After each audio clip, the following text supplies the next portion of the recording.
Bienvenue dans le podcast à contre-courant, le podcast des mères audacieuses, le rendez-vous inspirant qui met en lumière des femmes et des hommes qui ont choisi de redéfinir leur trajectoire, de créer leur propre voie et de conquérir leur indépendance. Je suis votre hôte, Nathalie Grimaud-Morvillet, et je suis honorée de vous accompagner dans ce voyage extraordinaire. Après plus de 15 ans en tant que salariée dans le domaine du marketing digital et après 4 discriminations à la maternité, j'ai décidé de prendre mon indépendance pour mieux profiter de mes enfants sans renoncer à ma carrière professionnelle. Avec la tribu digitale, j'aide désormais les parents à en faire de même. Dans ce podcast, à chaque épisode, nous vous présenterons des histoires captivantes de mères audacieuses, de pères engagés, mais surtout de parents déterminés qui ont trouvé le courage de se réinventer pour mieux concilier leur vie personnelle et professionnelle. Qu'il s'agisse de maman, de papa ou de famille, notre podcast est un espace où chacun peut trouver une source d'inspiration, de conseils et de perspectives pour embrasser un avenir empreint de flexibilité, d'épanouissement et de conciliation ainsi que de succès. Si vous êtes à la recherche de nouvelles manières de penser et ou de travailler ou encore d'astuces, c'est le podcast qu'il vous faut. Prenez dès à présent votre boisson préférée et c'est parti. Retrouvons-nous dans le nouvel épisode du jour. Bonjour à toutes et à tous et bienvenue dans ce nouvel épisode de podcast à contre-courant, le podcast des mères audacieuses. Et si devenir mère pouvait bouleverser une vie qu'on croyait bien tracée? Si la maternité que l'on n'avait jamais imaginée et si ce changement finalement devenait le point de départ d'une reconversion pleine de sens. Aujourd'hui, je reçois Maria, une maman qui n'avait jamais envisagé la maternité jusqu'à ce que le Covid et une question existentielle viennent tout remettre en question. De paris, des soirées entre collègues et une carrière dans le commerce international, elle est passée à l'accompagnement des mamans en tant que conseillère en lactation. Son parcours est une belle démonstration de la puissance des choix alignés, même quand ils nous mènent là où on ne pensait jamais aller. Ensemble, nous allons donc parler de déclic, de priorités qui changent, de charge mentale et de cette envie de créer un métier sur mesure au service de la maternité, mais aussi au service des autres mamans. Bonjour Maria, quel plaisir de t'accueillir aujourd'hui dans cet épisode. Bonjour. Pour commencer, est-ce que tu peux te présenter à celles et ceux qui nous écoutent? Bonjour à toutes et à tous. Moi c'est Maria, je suis maman et je suis la fondatrice de Nourris d'amour. J'accompagne aujourd'hui les mamans dans leur parcours d'allaitement et la gestion du sommeil de leur bébé en respectant la physiologie de l'enfant. Mon but est d'aider les parents à vivre cette période unique sereinement en leur offrant des outils adaptés à leurs besoins et à ceux de leurs enfants. Génial. Et donc, tu es maman. Combien d'enfants as-tu et depuis quand? Alors moi, je suis maman depuis 4 ans. Donc j'ai un enfant de 4 ans et un autre de 2 ans. Donc je vis la maternité un peu comme un voyage où je me sens bien sûr parfois un peu perdue. Il y a des obstacles, mais j'essaye de faire chaque jour quelque chose de merveilleux et un apprentissage pour comprendre mes enfants et m'adapter dans mon rôle de maman en fonction de leurs besoins et les accompagner dans cette étape.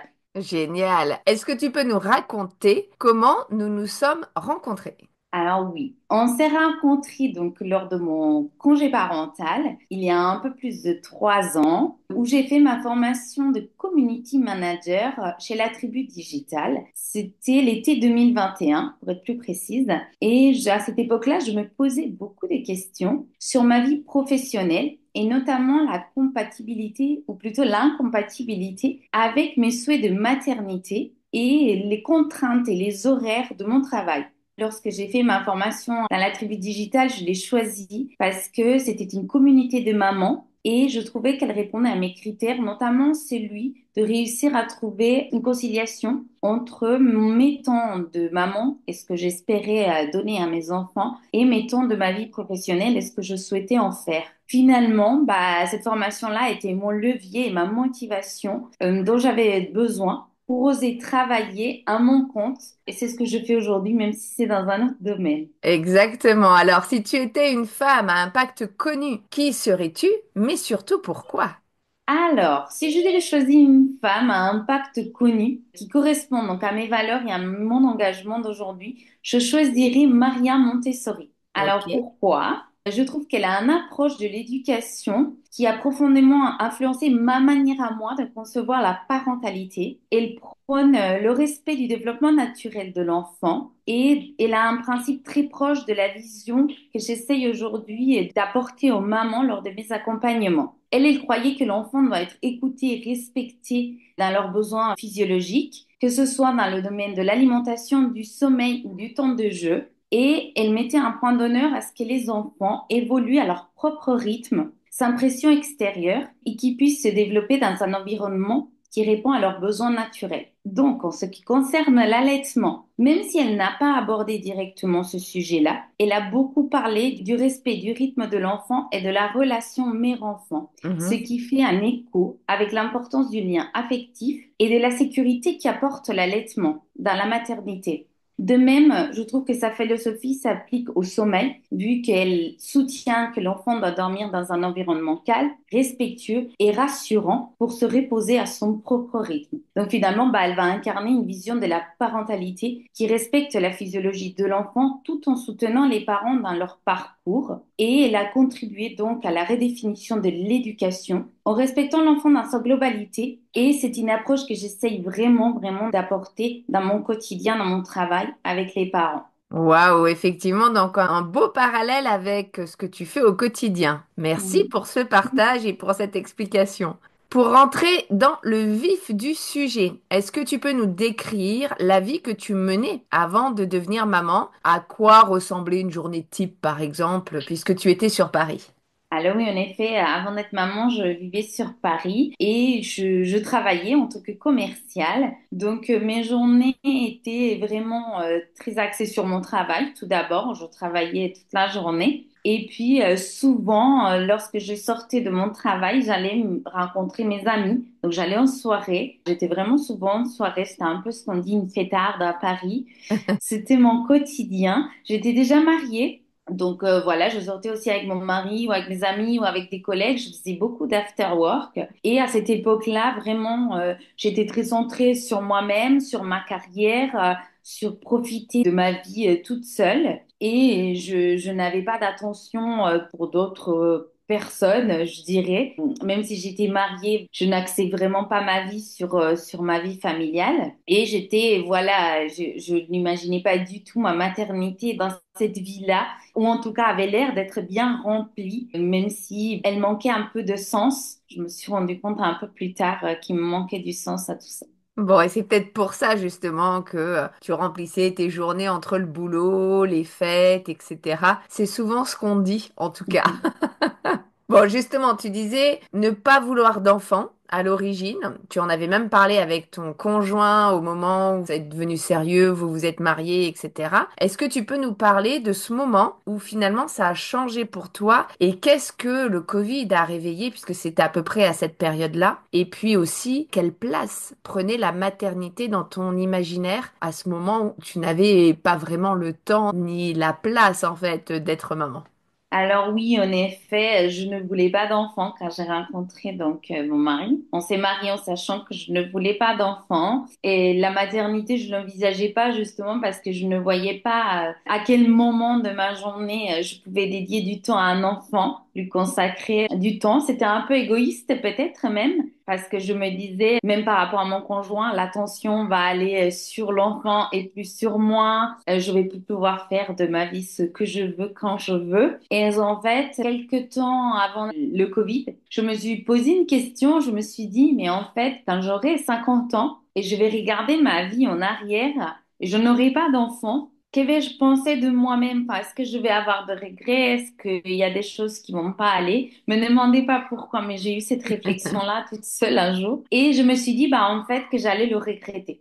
Et le Covid est arrivé. Et du coup, j'ai dit à mon mari, je pense que je veux des enfants. Aujourd'hui, dans ma vie, je ne vois pas où serait la place, mais dans ma vie, dans quelques années, enfin dans 20 30 ans, je sais que je vais le regretter. Donc voilà, c'est maintenant qu'il faut les faire. Et franchement, à cette époque-là, la maternité, je l'envisageais pas vraiment. En fait, j'ai commencé mon parcours de maternité sans me dire ou sans penser à l'impact que ça pouvait aller. Je me disais que ma vie allait continuer pareil, vraiment. Je me suis dit, bon, bah, je fais mon enfant, il va naître. Voilà, je vais rester avec lui le temps du congé maternité. Puis, bon, il va aller à la crèche. Je vais continuer avec ma vie comme elle est aujourd'hui, à faire mes soirées, à aller au travail, etc.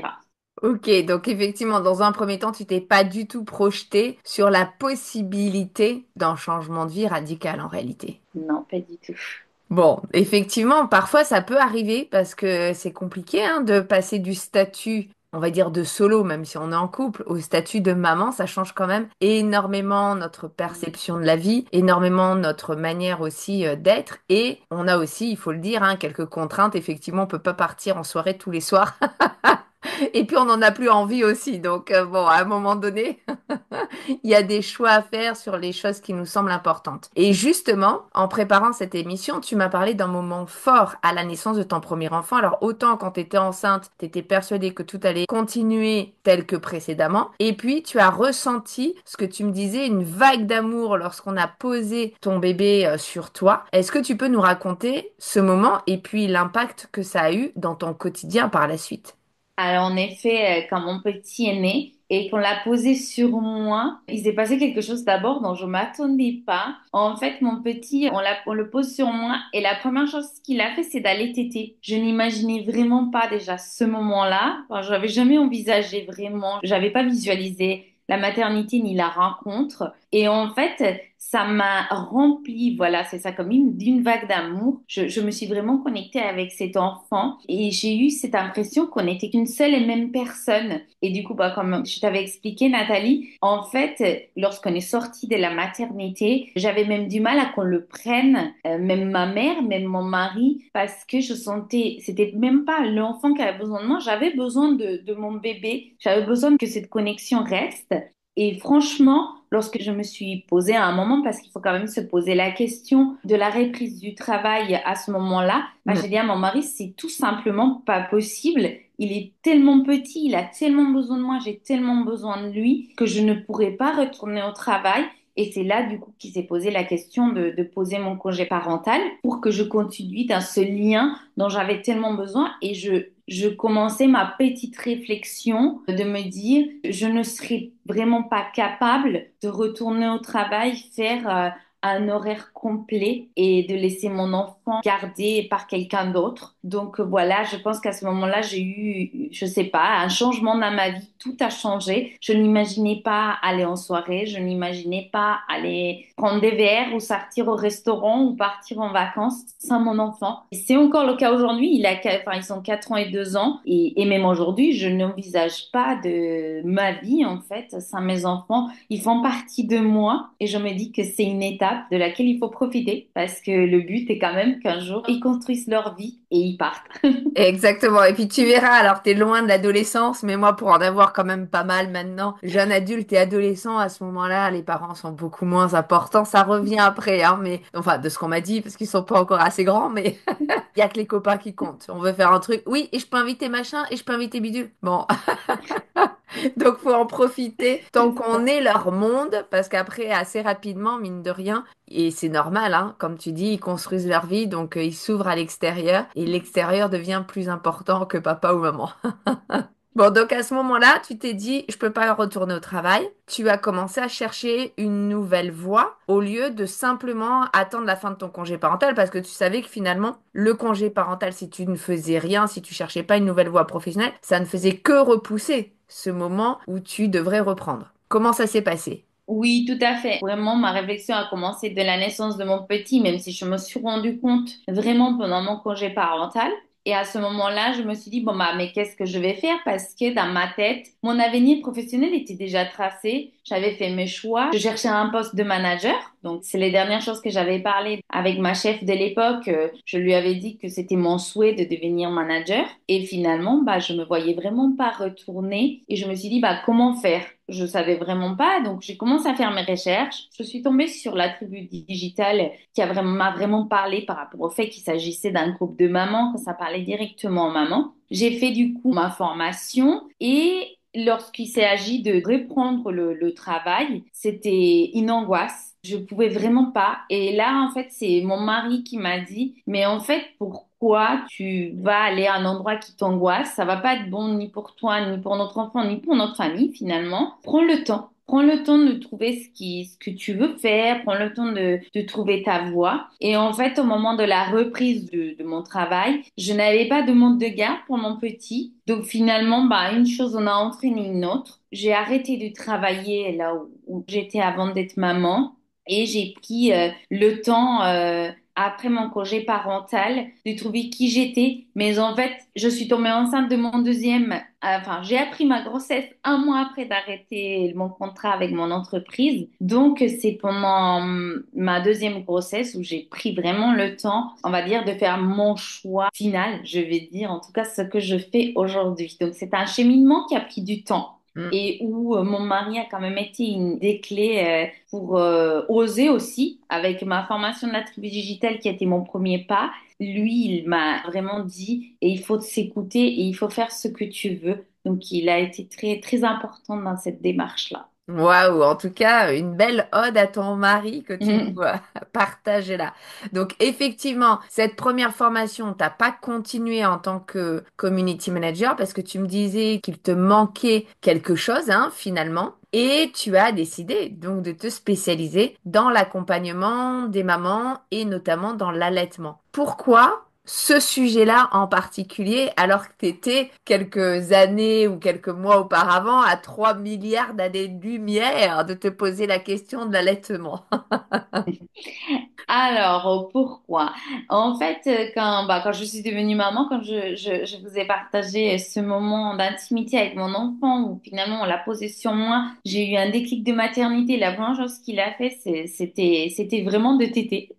Très surprenant, mais ça a été notre connexion. Et je me suis rendu compte qu'autour de moi, c'était vraiment un sujet. J'ai des amis qui devenaient mamans et qui aussi se posaient des questions sur l'allaitement. Je voyais qu'il n'y avait pas d'accompagnement, comment dire, du respect de l'enfant, du respect de la mère, qu'on répondait pas vraiment aux questions des mamans qui souffraient, qui avaient énormément des douleurs, des choses comme ça. Et en fait, j'avais fait une formation d'allaitement pour moi, en fait, pour mon allaitement personnel. Et je me suis dit, en fait, c'est peut-être par là le chemin. Donc, j'ai décidé de faire une formation de coaching, enfin une formation et un suivi de coaching et de développement personnel où finalement je me suis rendu compte vraiment que l'allaitement était quelque chose de fondamental pour le bien-être de la mère, de l'enfant et lorsque c'était le choix des parents pour la famille. Et même mon idée, c'est vraiment pas il faut allaiter à tout prix. C'est je pense que chaque maman doit faire un choix libre. Et même il y a des mamans qui allaitent qui ne veulent pas et des mamans qui n'allaitent pas et qui voulaient. Et c'est ça qui me perturbe énormément dans mon quotidien, dans mon travail. C'est que finalement, l'allaitement doit faire partie de la liberté de la femme et il ne l'est pas en tant que la maternité. Donc,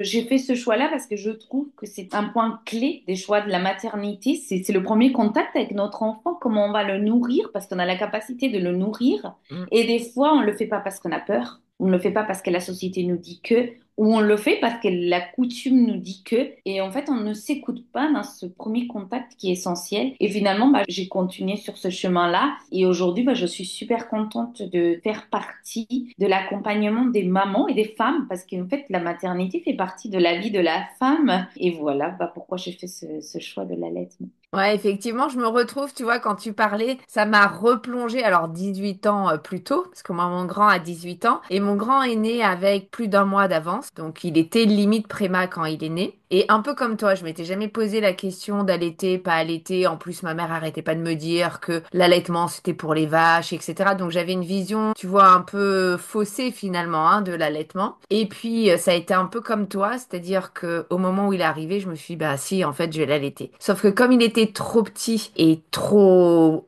quasi préma. En fait, il tenait pas du tout, il tirait pas sur le sein. Enfin bref, c'était vraiment une catastrophe. Et au bout de quelques jours, je me retrouve, donc j'étais en clinique, je me retrouve en clinique avec les seins, j'avais super mal, etc. Et j'en parlais aux sages-femmes qui étaient là et aux infirmières. Et en fait, elles m'ont juste apporté la machine à tirer du genre démerdez-vous.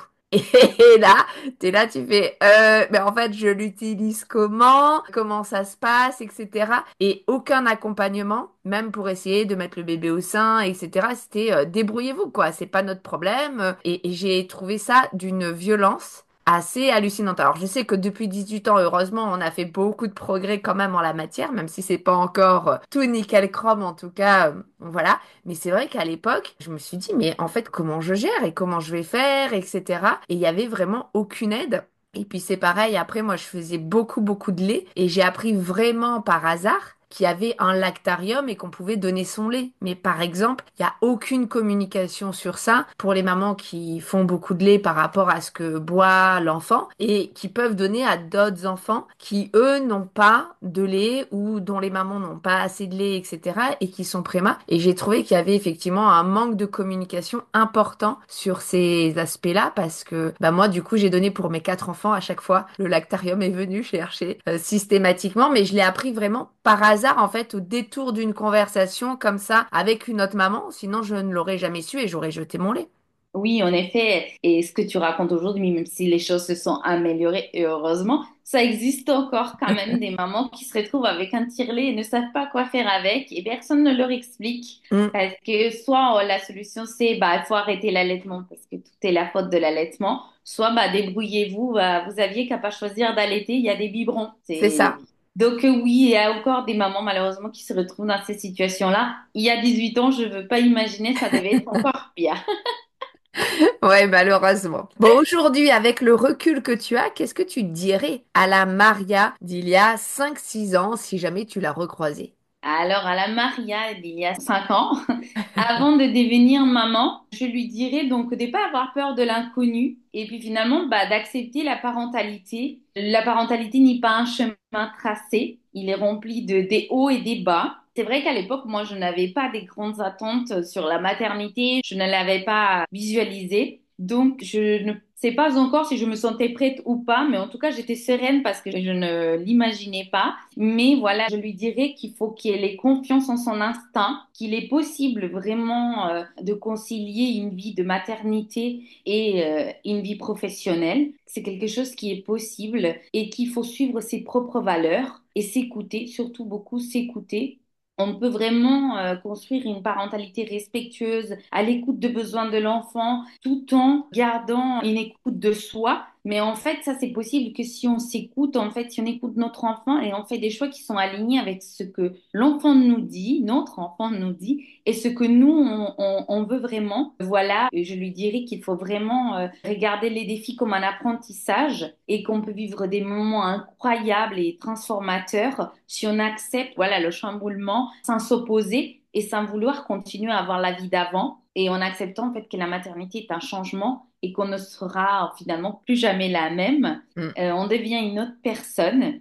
Et voilà un peu ce que je lui dirais. Voilà, avoir confiance et rester sereine dans ses choix. Waouh, merci beaucoup pour ton partage. Alors, pour terminer cette interview passionnante, est-ce que tu as une réussite ou un moment particulier à nous partager en relation avec le sujet du jour? Alors moi, si je devais partager un moment vraiment fort pour moi dans ma maternité, dans tout ce chamboulement, dans cette incroyable aventure que je vis aujourd'hui, c'est le moment où j'ai appris ma deuxième grossesse, j'allaitais encore mon grand. Donc moi, j'ai fait un allaitement pendant ma grossesse et j'ai co-allaité mes enfants. Vraiment, je trouve que cette expérience a réveillé une force encore plus grande dans moi. En fait, allaiter pendant une grossesse répond vraiment à des défis physiques et émotionnels, mais on est vraiment capable de se dépasser. Je me dis, une maman a vraiment cette force de donner d'elle-même malgré l'épuisement, en fait. Moi, je sentais mon corps changer à nouveau, je sentais ce nouveau bébé grandir en moi et j'étais vraiment incapable d'enlever à mon aîné son besoin à lui. En fait, je me disais, il a un besoin, il n'a pas demandé l'arrivée du petit qui est en train de grandir à moi. Donc, d'allaiter pendant ma grossesse, de me dépasser moi-même finalement, d'oublier un peu mon corps. En fait, j'essayais de penser qu'au bien-être de mes enfants et pas à tout ce que je ressentais. Et puis ensuite, la décision de co-allaiter aussi, ça m'a appris l'énergie qu'on peut avoir en tant que maman. Je dis énergie alors qu'on est totalement épuisé, mais c'est une réalité. On a une force que même nous, je pense qu'on ne sait pas d'où elle sort, cette force. Hein. Et la maternité nous donne un peu comme une superpuissance finalement à nous, les femmes, et qu'on est capable de dépasser tout pour nos enfants. Voilà, en fait, pour moi, co-allaiter, c'était plus qu'une question de nourrir mes enfants. Ça a été aussi une question d'une connexion qu'ils ont créée. Finalement, grâce à moi, j'étais un peu comme une connexion entre eux. Je les voyais, voilà, j'ai allaité deux enfants d'âge différents, avec des besoins totalement différents. En même temps, j'étais parfois épuisée, mon corps, même le mental, enfin, psychologiquement, c'est pas évident. On a la fatigue postpartum, on a les besoins du petit, enfin, on a quand même les réveils nocturnes qui sont revenus. Et voilà, en fait, je voulais vous partager ça parce que je trouve vraiment que ça a éveillé en moi une force encore plus forte que la maternité. Je me suis dit à un moment, je suis au top, mais en fait, non, l'allaitement pendant la grossesse et le co-allaitement m'a vraiment montré que nous, les mamans, les femmes, on est un peu comme des super-héros qui avons des super pouvoirs inimaginables et qu'il faut qu'on l'accepte et qu'on le mette devant et on ne doute pas de nous et de notre force et qu'on ne laisse personne douter surtout de cette puissance qu'on a. Voilà. Ouais, c'est clair. Eh bien, merci beaucoup, merci infiniment de nous avoir partagé ton parcours qui est finalement un magnifique exemple de reconversion guidé par l'intuition et l'amour maternel, mais aussi par le besoin d'utilité et de liberté. Tu nous montres en fait, grâce à ce témoignage, qu'on peut partir de loin, même d'un je ne veux pas d'enfant, et construire une vie alignée, joyeuse et humaine. Et même si ça prend du temps, puisque tu n'as pas trouvé ton chemin immédiatement, tu as testé pour pouvoir trouver le chemin qui te convenait. Parce que souvent, finalement, la vie ne nous amène pas là où on l'avait imaginé et elle nous fait découvrir de nouveaux chemins. Merci également pour tout ce que tu as construit au service des autres mamans, parce que c'est vrai, on en a parlé dans cet épisode, qu'aujourd'hui encore en France, il manque un certain accompagnement auprès des mamans, même si, comme je le disais, cela évolue depuis quelques années dans le bon sens et heureusement. Enfin, pour toutes celles et ceux qui nous écoutent, si cet épisode vous a parlé, n'hésitez pas à le liker, le commenter ou tout simplement à le partager à une maman qui en aurait besoin. Qui sait, vous pourriez être à l'origine d'un changement radical. Et en attendant notre prochain épisode, je vous souhaite à toutes et à tous une très belle journée, après-midi ou soirée et surtout prenez soin de vous.